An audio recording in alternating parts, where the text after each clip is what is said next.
Friends, ये story में हमें 3 इयर्स पहले का एक सीन दिखाई जाती है। यहाँ पर हम एक आइलैंड को देखते हैं जिसका नाम जिजो आइलैंड है एंड यहाँ के चारों तरफ बहुत सारे मिलिट्री शिप को भी देखते हैं। इन सभी मिलिट्री शिप ने इस आइलैंड को घेर कर रखा है और इनमें से एक शिप के अंदर हम देखते हैं एक मिलिट्री सोल्जर अपने कैप्टन को कहता है, सर क्या हम इन सब में कुछ हेल्प कर सकते हैं? तभी कैप्टन बोलता है, तुम जानते हो हमारे हथियार उन सब मॉन्स्टर के सामने एकदम यूजलेस है, इसीलिए हमें सिर्फ हंटर्स के ऊपर डिपेंड रहना पड़ेगा। इसके बाद हम इस आइलैंड पर एक हंटर को देखते हैं। वो कोई चीज से डर के भाग रहा है और तभी भागते हुए उसके अपने कुछ हंटर के साथ उसकी मुलाकात हो जाती है और वो कहता है, मैंने उन मॉन्स्टर को देखा है, उनके तादाद हमसे बहुत ज्यादा है। अभी हम लोग देखते हैं बहुत सारे एंट मॉन्स्टर ने उन लोगों के ऊपर अटैक कर देती है। हंटर्स भी उन लोगों को मारना स्टार्ट कर देती है, लेकिन हम लोग देखते हैं उन लोगों के बीच एक खतरनाक वार स्टार्ट हो गई थी। लेकिन इस फाइट में धीरे धीरे उन एंट मॉन्स्टर की तादाद बढ़ती ही जा रही थी और वो सारे एंट मॉन्स्टर ने काफी सारे हंटर्स को मार के उनके बॉडी को खाना स्टार्ट कर देती है, क्योंकि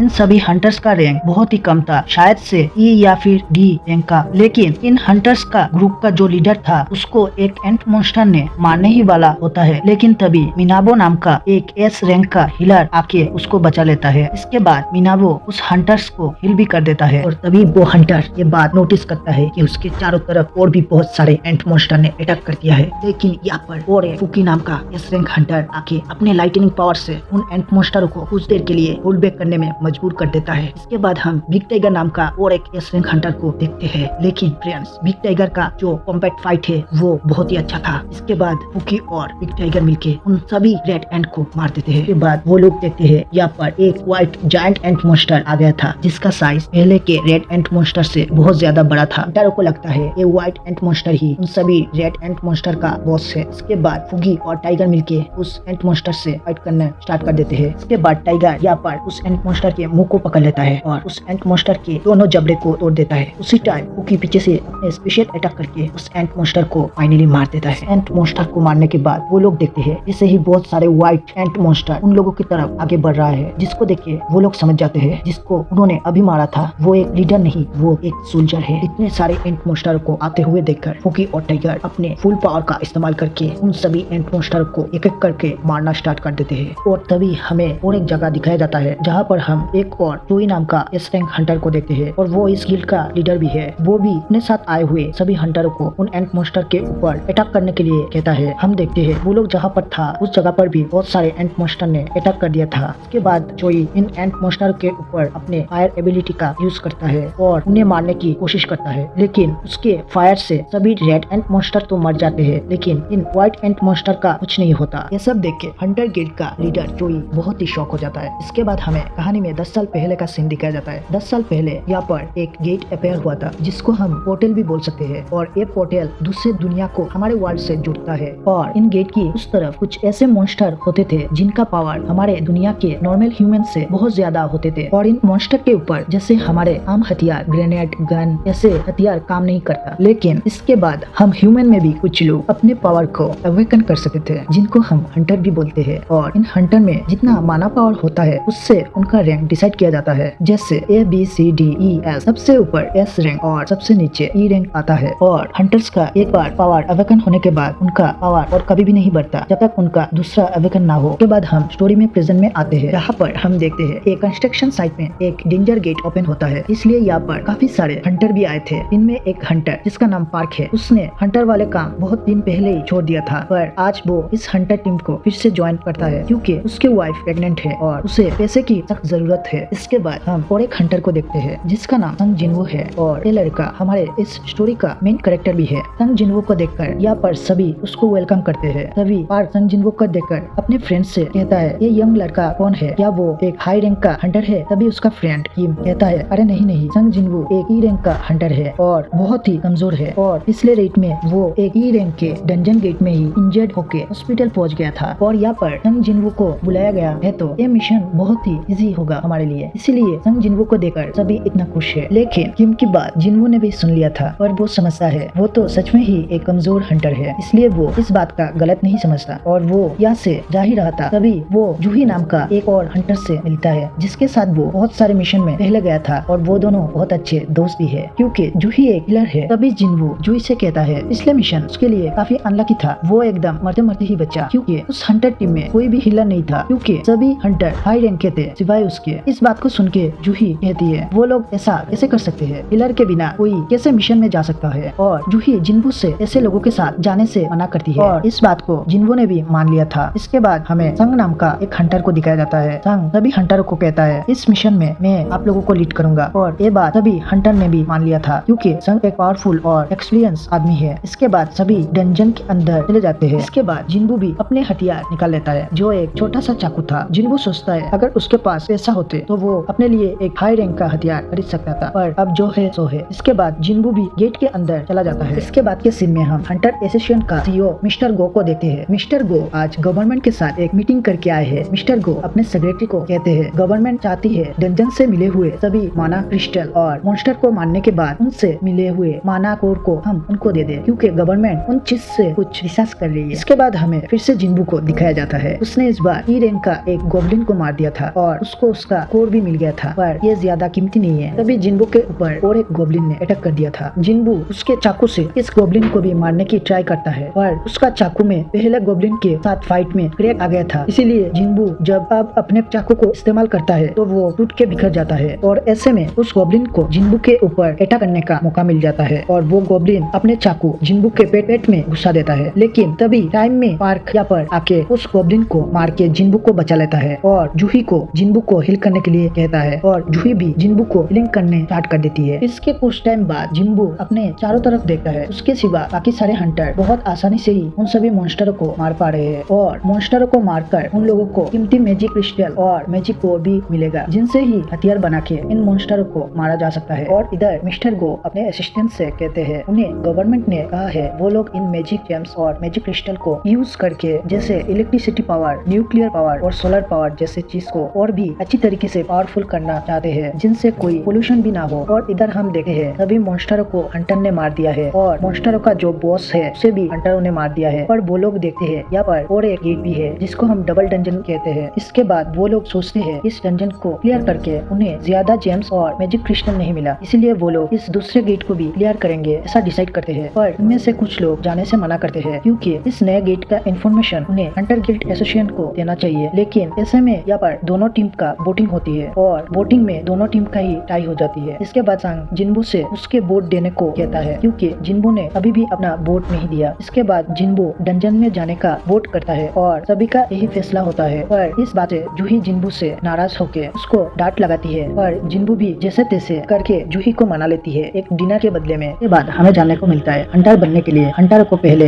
हंटर एसोसिएशन पर जाके एक टेस्ट देना पड़ता है। उन्हें यहाँ पर एक मैजिक क्रिस्टल पर अपना माना डालना पड़ता है। इसके बाद सिस्टम उनकी माना मेजर करके उन्हें रैंक देती है। इसके बाद हम जोई को देखते हैं। उसे उसका असिस्टेंट कहता है सर आज दो न्यू हंटर हमारे साथ जुड़े हैं, एक तो सी रैंक का और दूसरा बी रैंक का है। जोई कहता है हंटर को उनके रैंक से नहीं उनकी टैलेंट और एक्सपीरियंस से लेना चाहिए। इसके बाद हम देखते हैं दो चोर अपने मोटर बाइक पे किसी लेडीज का सामान चोरी करके भाग रहे थे। तभी एक फीमेल हंटर जिनका नाम मिस चाइन है उसने इन दोनों को पकड़ लिया है और उनसे वो सामान लेके उस लेडी को वापस कर देती है। पर लोग मिस चाइन को देखकर उसके सामने भीड़ करने लगते हैं। पर इन सब से चाइन बहुत अनकंफर्टेबल फील करती है और वो इस जगह से सामने वाले बिल्डिंगों पर फुदक कर यहाँ से चली जाती है। इसके बाद हम मिस्टर गो को देखते हैं। वो सभी हंटर को मतलब नए हंटरों को ये बात कह रहे थे उन्हें ये बात हमेशा ही याद रखना है कि वो लोग कितना भी डंजन मिशन कंप्लीट ही ना करें और उनके पास कितना भी एक्सपीरियंस ही ना हो, उन्हें हमेशा ही चौकन्ना रहना चाहिए और हर खतरे के लिए रेडी रहना चाहिए और जिंदा रहने के लिए ये सभी बात को फॉलो करना चाहिए। इसके बाद हम जिन्बू और बाकी सारे हंटरों को एक बड़ा सा गेट के सामने देखते हैं। वो लोग इस गेट के अंदर भी चले जाते हैं पर यहाँ पर उन लोगों को कोई भी मॉन्स्टर दिखाई नहीं देता। पर यहाँ पर वो लोग देखते हैं बहुत सारे बिग साइज स्टेचू जिनको देखने से ही लग रहा है ये स्टेचू हजारों सालों से यहाँ पर है और इन सभी स्टेचू में से एक स्टेचू थ्रोन में बैठा हुआ था और संग देखता है इस रूम के बीच में इसी तरह का मैजिक सिंबल भी बना हुआ था और एक स्टेचू के हाथ में लिए एक बोर्ड में कुछ लिखा था। संग उसको पढ़ता है तो उन लोगों को पता चलता है इस जगह का नाम कार्टनल टेम्पल है और यहाँ पर आने पर पहले गॉड की पूजा करना पड़ता है और फिर गॉड की तारीफ करना पड़ता है और जो भी इसको नहीं मानेगा तो फिर गॉड उन्हें पनिशमेंट देंगे। तभी जूही जिन्बू से कहती है उसने एक स्टेचू को उसके तरफ देखते हुए देखा है और इसके बाद वो लोग देखते हैं उनके जो एंट्री गेट थी वो भी बंद हो जाती है। ये देखकर सभी डर गए थे। तभी उनमें से एक हंटर यहाँ से निकलने की ट्राई करता है, लेकिन गेट के सामने वाले एक स्टेचू ने उस हंटर का सर काट डाला था। इसको देखकर जिन्बू का तो आंखें डर के मारे फटे के फटे रह जाती है। इसके बाद वो लोग भी सोचते हैं अगर एक स्टेचू हिल सकता है तो इसका मतलब है यहाँ पर रखे हुए सभी स्टेचू ही हिल सकते हैं। इस बात से सभी बहुत डर गए थे। जिन्बू भी सोचता है अगर बी रैंक का हंटर के साथ ऐसा हो सकता है तो वो तो सिर्फ ई रैंक का हंटर है, तो यहाँ पर उसके बचने का चांस तो 0 है। ये सोच के जिन्बू अपने पीछे उसी स्टेचू को देखता है। तभी वो स्टेचू भी उसके तरफ देखता है। जिन्बू इसके बाद हमें जिन्बू की पिछले स्टोरी के बारे में बताया जाता है। जिन्बू पिछले रेड पे मरते मरते बचा था और उसका माँ भी हॉस्पिटल पे एडमिट है और उसके फादर लापता है और उसके पास जो छोटा सा चाकू था वो भी अब नहीं है, पर उसे जिंदा रहना है और जिंदा रहने के लिए वो कुछ भी कर सकता है। इसके बाद हम स्टोरी में प्रेजेंट में आते हैं। तभी जिन्बू सभी को नीचे झुकने के लिए बोलता है और उसी टाइम उस स्टेचू के आंखों से कुछ लेजर टाइप का फायर निकलता है और इस फायर से कुछ हंटर उधर पर पूरी तरीके से जल जाते हैं, पर जिन्बू खुद को और जूही को बचा लेता है। पर इसको देखकर सब और भी डर जाते हैं। इसके बाद जिन्बू सोचता है वो लोग यहाँ पर फंस गए हैं और सभी यहाँ पर मारा जाएंगे और यहीं पर सीजन 1 की फर्स्ट एपिसोड खत्म हो जाती है। अगर आप लोगों को एक्सप्लेनेशन अच्छा लगा तो वीडियो को लाइक और शेयर कर देना और अगले एपिसोड को देखने के लिए चैनल को सब्सक्राइब कर देना। मिलते हैं अगले वीडियो में।